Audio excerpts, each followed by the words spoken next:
Hello guys, welcome to first classes. तो guys, कैसे हैं आप सब लोग। तो गाइस, फाइनली जिसका हम सबको बड़ी बेसब्री से इंतज़ार था, आज हम उसके बारे में डिस्कस करेंगे। आज हम बात करने वाले हैं आरआरबी एनटीपीसी 2019 के सीबीटी फर्स्ट के इंपॉर्टेंट क्वेश्चंस के बारे में। क्योंकि गाइस, गवर्नमेंट ने आरआरबी एनटीपीसी और आरआरबी ग्रुप डी की जो एग्ज़ाम की जो टेंटेटिव डेट है वो 15 दिसंबर दे दी है। और हमारे पास मुश्किल से कितने दिन बचे हैं? 90 दिन बचे हैं। इन 90 दिनों के अंदर हम आपको आरआरबी एनटीपीसी और आरआरबी ग्रुप डी की जितनी भी एग्जाम हुई है अब तक, उनके जो जितने भी क्वेश्चन हैं इंपॉर्टेंट, उनके बारे में कंप्लीट डिस्कशन करेंगे ताकि आपको आने वाली एग्जाम में उनसे फ़ायदा मिल सके। आज जो हम बात करने वाले हैं गाइस, आज हम बात करेंगे पार्ट फर्स्ट के टॉप 40 क्वेश्चन के बारे में जो प्रीवियस एग्जाम में पूछे गए हैं और आपकी आने वाली एग्जाम में डायरेक्ट क्वेश्चन बनेंगे गाइस, डायरेक्ट। तो आप वीडियो को अंत तक जरूर देखेगा जिससे कि आपको फ़ायदा मिल सके। और वीडियो को शुरू करने से पहले आप इस चैनल को सब्सक्राइब कीजिए और बेल आइकन को दबाना ना भूलें, जिससे कि आगे आने वाली जितनी भी क्लासेस होगी उनका अपडेट आपको मिल जाएगा। ओके गाइस, तो आज का फर्स्ट क्वेश्चन देखिए। फर्स्ट है, जीवों और पर्यावरण के बीच की अन्योन्य क्रिया के वैज्ञानिक विश्लेषण और अध्ययन को क्या कहा जाता है? गाइस, उसको हम कहते हैं इकोलॉजी, पारिस्थितिकी। ऑप्शन ए अपना राइट आंसर है, जो जीवों और प्राण के बीच की क्रिया को कहा जाता है। यह जीव विज्ञान की शाखा है जिसमें जीव समुदाय का उसके वातावरण के साथ पारस्परिक संबंधों का अध्ययन करते हैं। और गाइस, पारिस्थितिकी इस तथ्य का पता लगाते हैं कि जीव आपस में और पर्यावरण के साथ किस तरह क्रिया करते हैं और वह पृथ्वी पर जीवन की जटिल संरचना का पता लगाते हैं। गाइस, जो पारिस्थितिकी है, जो इकोलॉजी है, उसको हम एनवायरमेंटल बायोलॉजी भी कहते हैं।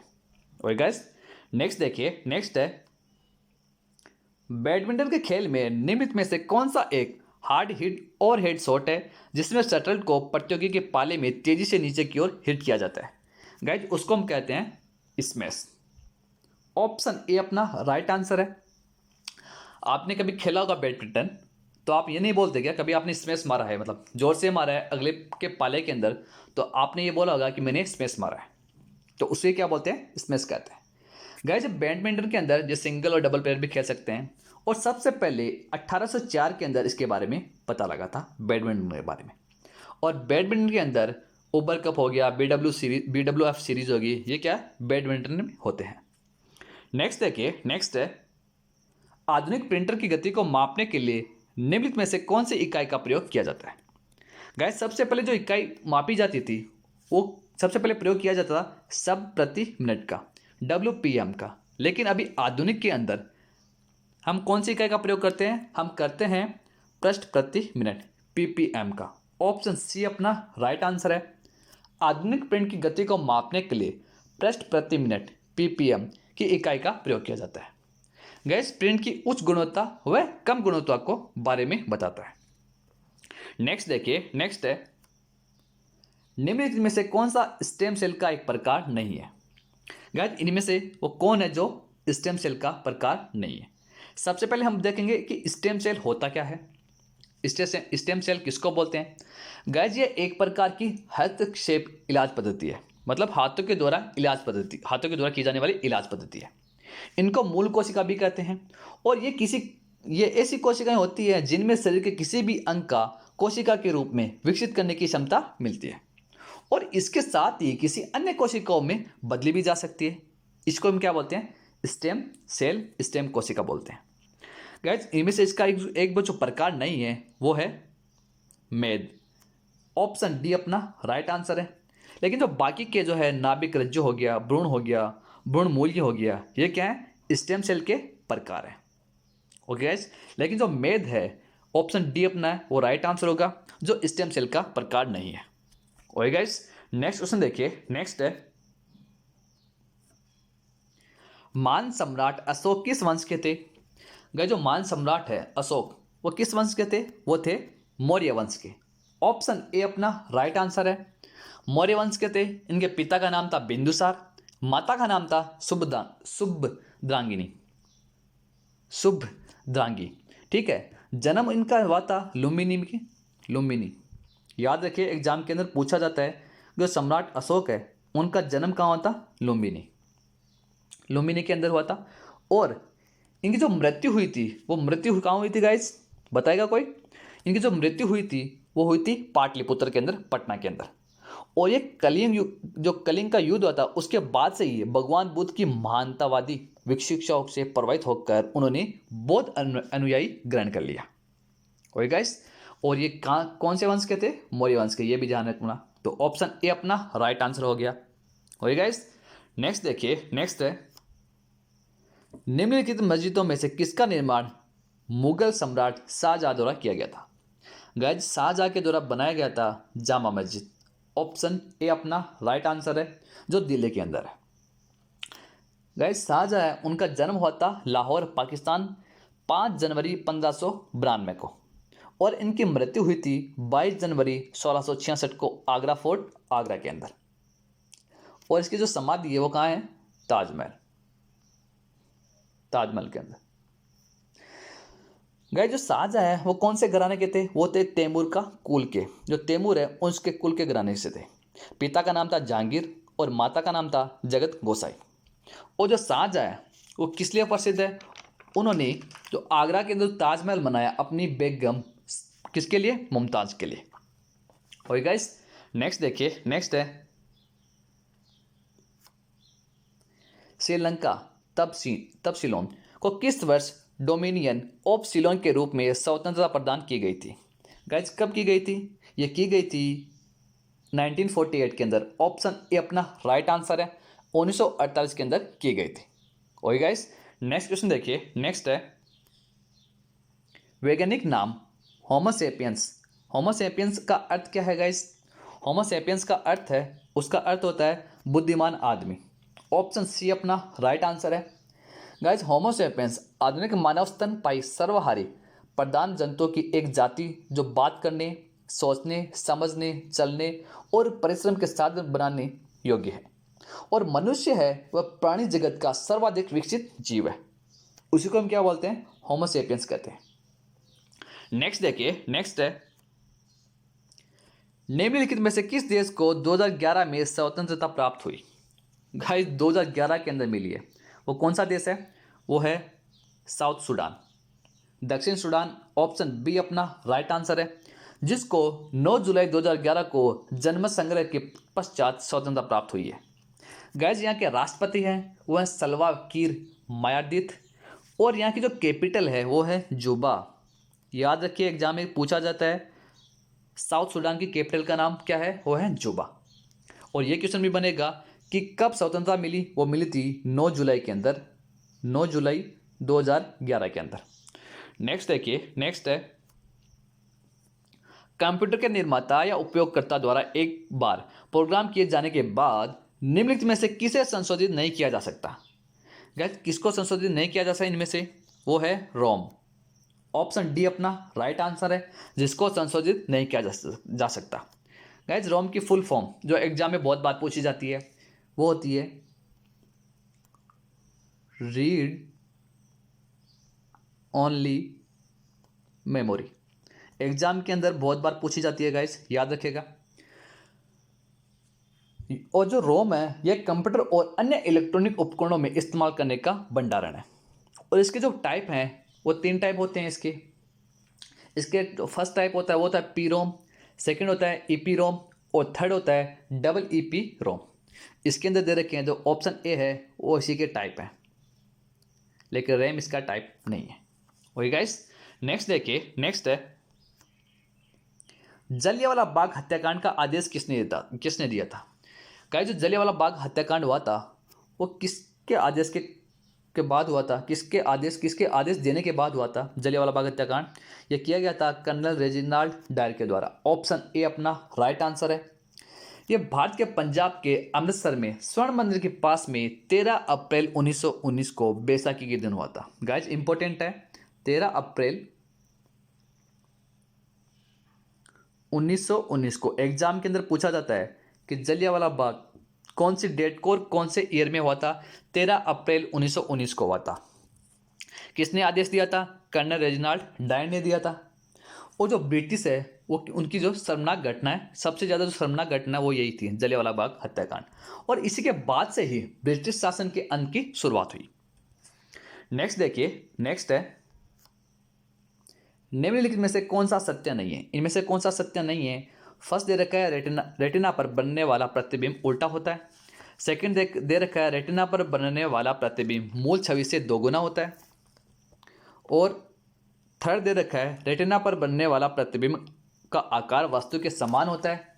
और फोर्थ दे रखा है रेटिना पर निर्मित प्रतिबिंब ऊर्ध्व होता है। तो इसमें से कौन सा आंसर होगा अपना। इसमें से आंसर होगा अपना ऑप्शन ए, रेटिना पर बनने वाला प्रतिबिंब उल्टा होता है। ऑप्शन ए अपना राइट आंसर है। गाइस बात करते हैं रेटिना के बारे में। जो मनुष्य की आंखों के पिछले पर्दे को क्या कहा जाता है, रेटिना कहा जाता है। इसमें कुछ कोशिकाएं होती है जिन तक प्रकाश पहुंचता है और उसी प्रकाश का विश्लेषण करके ये नजर आने वाली चीज़ों को देखने में सक्षम होती है। उसको हम क्या बोलते हैं, रेटिना कहते हैं। नेक्स्ट देखिए, नेक्स्ट है निम्नलिखित में से जो भिन्न है उसको चुने। सीरियस, मार्स, नेपच्यून, सैटर्न, इनमें से कौन है जो सबसे भिन्न है। वो है सीरियस, लुब्धक। ऑप्शन ए अपना राइट आंसर है, जो इन तीनों से भिन्न है। गाइस पृथ्वी से रात के सभी तारों में से सबसे ज़्यादा चमकीला जो नजर आता है वो कौन सा है, सीरियस। और ये सीरियस है वो महासवान तारामंडल में स्थित होता है। कहाँ पे स्थित होता है, महासवान। एग्जाम में पूछा जा सकता है कहाँ स्थित होता है, महासवान तारामंडल में स्थित होता है। ओके गाइस, नेक्स्ट देखिए, नेक्स्ट है रेडियम किस खनिज से प्राप्त होता है। गाइस रेडियम है जो हमको प्राप्त होता है पिच ब्लेंड से। ऑप्शन डी अपना राइट आंसर है। जो रेडियम है वो प्राप्त होता है पिच ब्लेंड से। नेक्स्ट देखिए, नेक्स्ट है 14 जुलाई 2015 को उड़ान भरने वाला नासा का पहला अंतरिक्ष यान कौन सा था, जिसका उद्देश्य प्लूटो की ग्रह प्रणाली पर आधारित डेटा एकत्र करना था। गाइस क्या नाम था उसका। उसका जो नाम था वो था न्यू होराइजन्स। ऑप्शन बी अपना राइट आंसर है। नेक्स्ट देखिए, नेक्स्ट है 2016 में दुनिया की सर्वप्रथम तेजी से असर करने वाली रेबीज रोधी दवा का जांच देश में किया गया था। कहाँ किया गया था गाइस, 2016 के अंदर। गाइस ये किया गया था भारत के अंदर, इंडिया के अंदर। ऑप्शन ए अपना राइट आंसर है। गाइस बात करते हैं रेबीज के बारे में कि रेबीज होता क्या है। रेबीज है एक जानलेवा वायरस है जो संक्रमित पशु की लार से मनुष्य में फैलता है। जैसे कि मतलब कोई कुत्ता आपको काट ले, कोई जानवर आपको काट ले, उससे क्या है, रेबीज फैल जाता है। और गाइस किसी को सबसे पहले खोज की गई थी, वो की गई थी लुई पास्चर ने। लुई पास्चर ने इसकी सबसे पहले खोज की गई थी। एग्जाम में पूछा जाता है बहुत बार कि किसने रेबीज की खोज की थी, वो की थी लुई पास्चर ने। रेबीज को रेबडो वायरस भी कहते हैं। ओके गाइस, नेक्स्ट देखिए, नेक्स्ट है NaCl का रासायनिक सूत्र। गाइस NaCl का रासायनिक सूत्र क्या है, या इसको हम क्या बोलते हैं, NaCl को हम इसको बोलते हैं नमक। ऑप्शन सी अपना राइट आंसर है। जो Na+ और Cl- से मिलकर बना है NaCl, एक अकार्बनिक यौगिक है। और गाइस ऐसा भी क्वेश्चन बन सकता है आपको एग्जाम में दे दे कि NaCl को क्या कहते हैं। 4 ऑप्शन दे दें, उनमें से एक ऑप्शन होगा सोडियम क्लोराइड, और अपना वही क्या आंसर होगा, सोडियम क्लोराइड ही अपना आंसर होगा गाइस। ओके गाइस, नेक्स्ट देखिए, नेक्स्ट है रामखेलिया किस राज्य का एक लोक नृत्य है। गाइस जो रामखेलिया है वो कौन से राज्य का लोक नृत्य है, वो है बिहार का। ऑप्शन सी अपना राइट आंसर है। जो बिहार का एक क्या है, लोक नृत्य है। गाइस बात करते हैं बिहार की कैपिटल कौन सी है, वो है पटना। जो क्या है, बिहार की क्या है, कैपिटल है। बात करते हैं वहाँ की राज्यसभा और लोकसभा की सीट के बारे में। राज्यसभा की 16 सीटें हैं और लोकसभा की 40 सीटें हैं। एग्जाम में बहुत बार पूछा जाता है राज्यसभा की कितनी सीटें हैं, 16। राज्यसभा की 16 सीटें हैं और लोकसभा की कितनी सीटें हैं, 40 सीटें हैं। ये भी ध्यान में रखिए। और गवर्नर वह फग्गू चौहान और CM है नीतीश कुमार। नेक्स्ट क्वेश्चन देखिए, नेक्स्ट है नई दिल्ली में स्थित भारतीय संसद भवन की रचना को डेस द्वारा तैयार किया गया था। किसके द्वारा तैयार किया गया था गाइस? ये तैयार किया गया था सर एडविन लुटियंस और सर हर्बर्ट बेकर के द्वारा। ऑप्शन ए अपना राइट आंसर है। तो भारतीय संसद भवन की रचना को सर एडविन लुटियंस और सर हर्बर्ट बेकर के द्वारा तैयार किया गया था। अगर गाइस वीडियो पसंद आ रहा है तो लाइक और शेयर भी कीजिए। नेक्स्ट देखिए, नेक्स्ट है मानव शरीर में मौजूद निम्नलिखित कोशिकाओं में किसमें माइटोकॉन्ड्रिया नहीं पाया जाता? गाइस किसके अंदर माइटोकॉन्ड्रिया नहीं पाया जाता? वो है ऑप्शन ए लाल रक्त कोशिका। आरबीसी के अंदर माइटोकॉन्ड्रिया नहीं पाया जाता। गाइस बात करते हैं माइटोकॉन्ड्रिया होता क्या है। तो जीवाणु एवं नील हरित शैवाल को छोड़कर शेष सभी जीव पादप एवं जंतु कोशिकाओं के कोशिका द्रव्य में अनियमित रूप से बिखरे हुए दोहरी झिल्ली आबंद कोशिकाओं को हम क्या बोलते हैं? माइटोकॉन्ड्रिया कहते हैं। और गाइस जो संतान है, संतान की कोशिकाओं में जो पाए जाने वाला जो माइटोकॉन्ड्रिया है वो उनकी माताओं के द्वारा प्राप्त होता है, ना कि पिता के द्वारा। ये भी एग्जाम के क्वेश्चन में बन सकता है कि जो संतान है उनकी कोशिकाओं के अंदर जो माइटोकॉन्ड्रिया होता है, माइटोकॉन्ड्रिया वो किसके द्वारा प्राप्त होता है? माता, पिता या दोनों से? तो आंसर क्या होगा? माता के द्वारा प्राप्त होता है। और गाइस नेक्स्ट देखिए, नेक्स्ट है निम्नलिखित ग्रहों में से किस ग्रह का कोई भी चंद्रमा या उपग्रह नहीं है?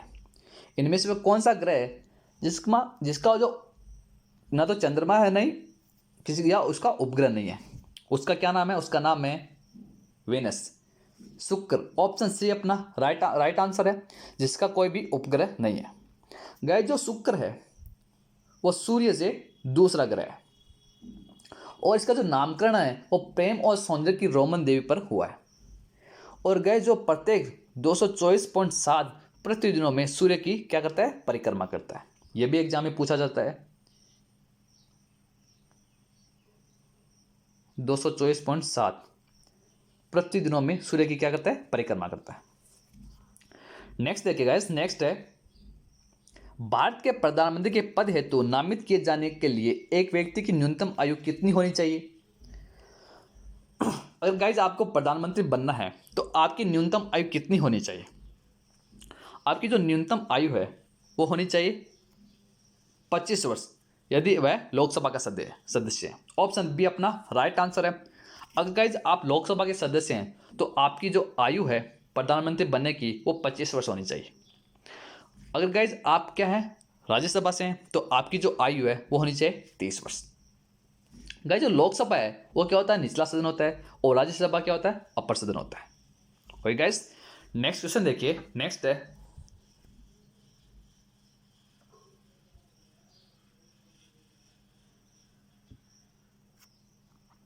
2013 में प्रक्षेपित किया गया भारत का पहला विशेष रक्षा उपग्रह निम्न में से कौन सा है? उसका नाम है GSAT-7। ऑप्शन ए अपना राइट आंसर है, जिसको इनसेट, ये भी ध्यान में रखिए, जिसको इनसेट 4F भी कहते हैं, जो DRDO द्वारा विकसित किया गया। किसके द्वारा? Defence research and development organisation के द्वारा। ये भी एग्जाम में क्वेश्चन पूछा जा सकता है कि जो GSAT है वह किसके द्वारा विकसित किया गया है? वो किया गया है DRDO के द्वारा, defence research and development organisation के द्वारा बहुबैंड उपग्रह। रॉकेट का क्या नाम था गाइस? रॉकेट का नाम था एरियन 5 और लॉन्च किया गया था 30 अगस्त 2013 के अंदर। और गाइस नेक्स्ट देखिए, नेक्स्ट है महिलाओं ने पहली बार वर्ष डेस में ओलंपिक खेलों की सभी प्रतिस्पर्धाओं में हिस्सा लिया। गाइस महिलाओं ने कौन से ओलंपिक में प्रतिस्पर्धाओं में हिस्सा लिया? सभी में। ये लिया गया था 2012 ओलंपिक के अंदर। ऑप्शन बी अपना राइट आंसर है। 2012 ग्रीष्मकालीन ओलंपिक जो कहाँ हुआ था? लंदन के अंदर हुआ था। उसके सभी प्रतिस्पर्धाओं में हिस्सा लिया था महिलाओं ने, लंदन यूनाइटेड किंगडम के अंदर हुआ था। नेक्स्ट क्वेश्चन देखिए गाइस, नेक्स्ट है बाह्य अंतरिक्ष यात्रा करने वाला प्रथम मानव कौन था? उसका क्या नाम था? उसका नाम था यूरी गागरिन। ऑप्शन बी अपना राइट आंसर है। यूरी गागरिन है वो रहने वाले थे रूस के। उन्होंने 1 घंटा और 48 मिनट अंतरिक्ष के अंदर बिताया था। 1 आवर और 48 मिनट अंतरिक्ष में बिताए थे यूरी गागरिन ने। और गाइस ये सब गए थे 12 अप्रैल 1961 की बात, 12 अप्रैल 1961 अंतरिक्ष में 1 घंटा और 48 मिनट बताए थे। ओके गाइस, नेक्स्ट क्वेश्चन पे चलते हैं। नेक्स्ट देखिए, भारतीय बाघों की घटती घटती घटती आबादी के संरक्षण के लिए शुरू की गई भारत की सर्वाधिक प्रसिद्ध वन्यजीव संरक्षण परियोजना प्रोजेक्ट टाइगर कौन से साल शुरू किया गया था? गाइस, जो बाघों की जो आबादी घट रही है उसके संरक्षण के लिए प्रोजेक्ट टाइगर शुरू किया गया था, वो कौन से ईयर में किया गया था? ये क्वेश्चन पूछा गया आपको। वो किया गया था 1973 के अंदर, 1973 के अंदर किया गया था प्रोजेक्ट टाइगर। क्योंकि गाइस, बाघों को सुरक्षित या संरक्षण करने के लिए प्रोजेक्ट टाइगर बनाया गया था, क्योंकि बाघों की घटती आबादी के कारण ऐसा लग रहा है कि कुछ समय के बाद बाघ है वो पृथ्वी से विलुप्त हो जाएंगे। इसलिए जो प्रोजेक्ट टाइगर है वो बाघों को संरक्षण करने के लिए किया गया था 1973 के अंदर। और गाइस, टोटल जो बाघों की 100 में से टोटल प्रतिशत है वो जो बाघों का, वो 70% बाघ है वो कहाँ पे है? इंडिया के अंदर ही है। इंडिया के अंदर बाघों की क्या हो गई है? बढ़ोतरी हो गई है। और जो प्रोजेक्ट टाइगर है वो इसीलिए बनाया गया था ताकि लोगों को अवेयरनेस मतलब लोगों को मतलब उसके बारे में बता सके, बाघों के बारे में, ताकि बाघों की संख्या बढ़े। नेक्स्ट देखिए, नेक्स्ट है, ब्रह्मपुत्र नदी निम्नलिखित में से किस देश से होकर प्रवाहित नहीं होती? गाइस, जो ब्रह्मपुत्र नदी है वो कौन से देश से प्रवाहित नहीं होती? वो नहीं होती है नेपाल से। ऑप्शन डी अपना राइट आंसर है, लेकिन चीन, बांग्लादेश और भारत इन तीनों से प्रवाहित होती है। नेक्स्ट देखिए, नेक्स्ट है, भारतीय संविधान में उल्लेखित आपातकालीन प्रावधान किस देश के संविधान से लिए गए? गाइस, जो हमारे संविधान के जो संविधान के अंदर जो आपातकालीन है प्रावधान है वो कौन से देश से लिए गए हैं? वो लिए गए हैं जर्मनी से। ऑप्शन सी अपना राइट आंसर है, जर्मनी से लिए गए हैं, जो आर्टिकल 352 और 356 के मध्य में है, जो राष्ट्रीय आपातकाल का उल्लेख किया गया है इन 352 और 356 आर्टिकल के बीच, जो जर्मनी से लिए गए हैं। हो गया गाइस। नेक्स्ट देखिए, नेक्स्ट है, निम्नलिखित भारतीय राज्य या केंद्र शासित प्रदेश में किस में केसर की खेती की जाती है? गाइस, जो केसर की खेती की जाती है भारत के अंदर वो की जाती है जम्मू कश्मीर में। ऑप्शन ए अपना राइट आंसर है। और जम्मू कश्मीर के जो केसर की खेती की जाती है उसको अभी क्या मिला है? जीआई टैग भी मिला है। ये भी ध्यान में रखिए, आपको क्वेश्चन पूछ सकते हैं एग्जाम के अंदर कि जो केसर की खेती है उसको जीआई टैग मिला है या नहीं मिला है। तो आपका पता होना चाहिए जो केसर की खेती है जो जम्मू कश्मीर में होती है उसको क्या मिला है? जीआई टैग मिला है। नेक्स्ट क्वेश्चन देखिए, नेक्स्ट है,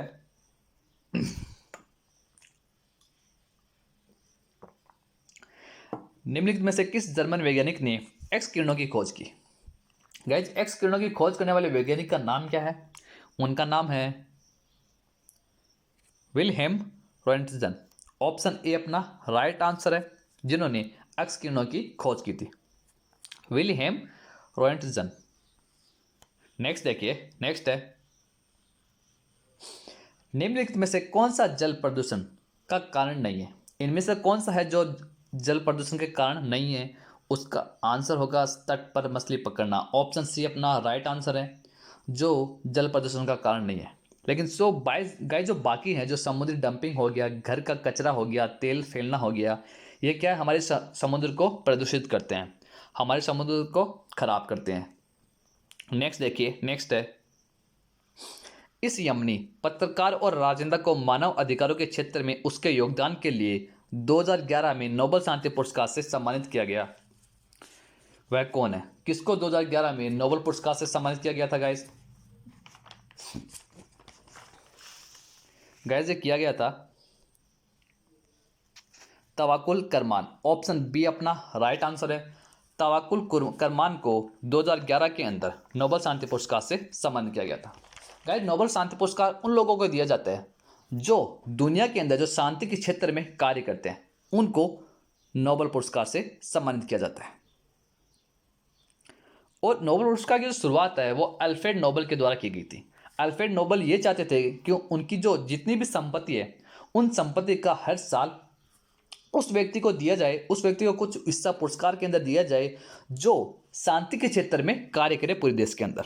ओके गाइस, नेक्स्ट देखिए, नेक्स्ट है पशुओं की प्रजातियां ज्यादातर देश के कारण लुप्त प्राय हो रही है। किसके कारण हो रही है गाइस?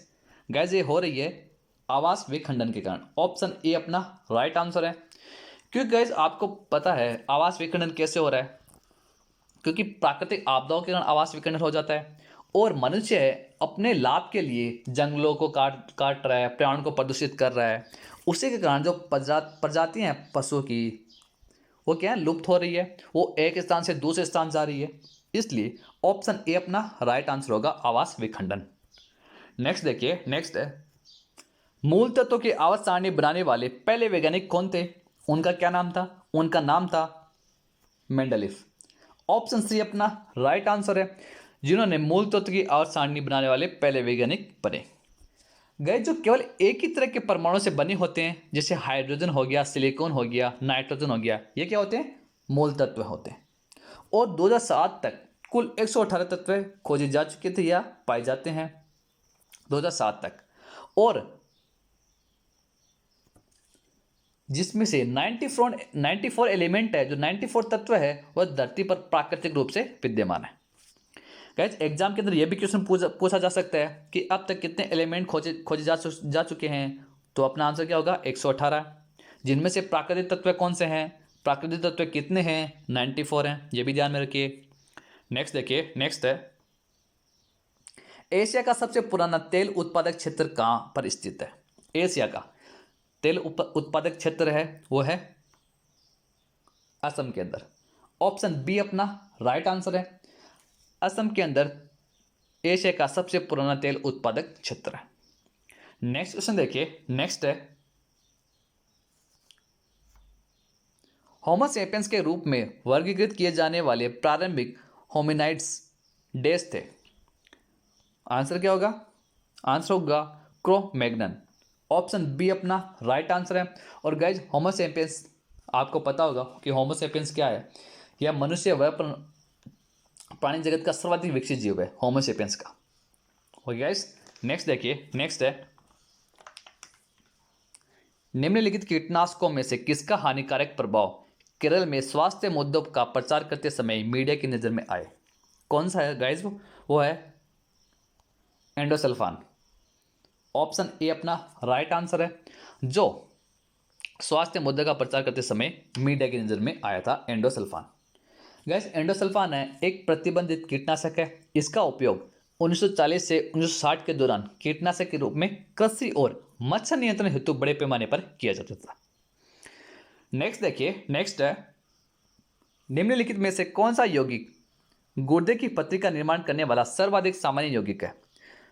किडनी की पत्थरी का निर्माण करने वाला सर्वाधिक सामान्य यौगिक का क्या नाम है? उसका नाम है कैल्शियम ऑक्जेलेट। ऑप्शन ए अपना राइट आंसर है, जो एक अकार्बनिक यौगिक है।